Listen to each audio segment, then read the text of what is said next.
বিয়া আমি যিমান দূৰলৈ নহওঁ কিয় মাহঁতৰ ঘৰলৈ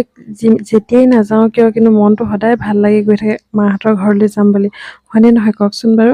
যিহেতু মানুহজন নাই সেইকাৰণে ভাইটি আহিলে আৰু তাৰ লগৰ এটা লৈ আমাক নিবলৈ মই আৰু পিও গ'লো মাহঁতৰ ঘৰলৈ বুলি তাৰপিছত এয়া আমি ঘৰ পাই গ'লোহি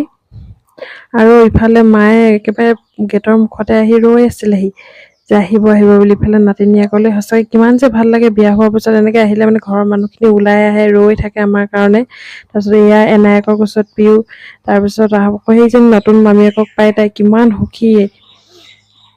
আৰু মই অলপ আমাৰ মাহঁতৰ ঘৰৰ ফুলবিলাক দেখাইছোঁ যে বহুত ধুনীয়াকৈ মানে মাহঁতে ৰুই থৈছে আৰু কিছুমান ফুলিছেও দেখিবলৈ ইমান মৰম লাগিছে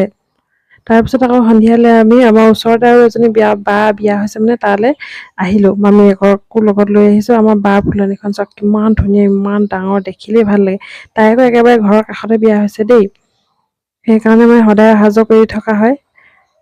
ইমান ওচৰতে আছে যদি তাইৰ ওচৰলৈতো এপাক আহিবই লাগিব আৰু বিশেষকৈ তাই মানে এতিয়া ভাল হ'ব লগাও হৈ আছে তাইৰ ঘৰত পৰিৱেশটো দেখিছেনে ইমান ধুনীয়াকৈ ফুলনিখন ৰাখিছে গোটেই ঘৰটো মানে তাই ফুলেই ফুল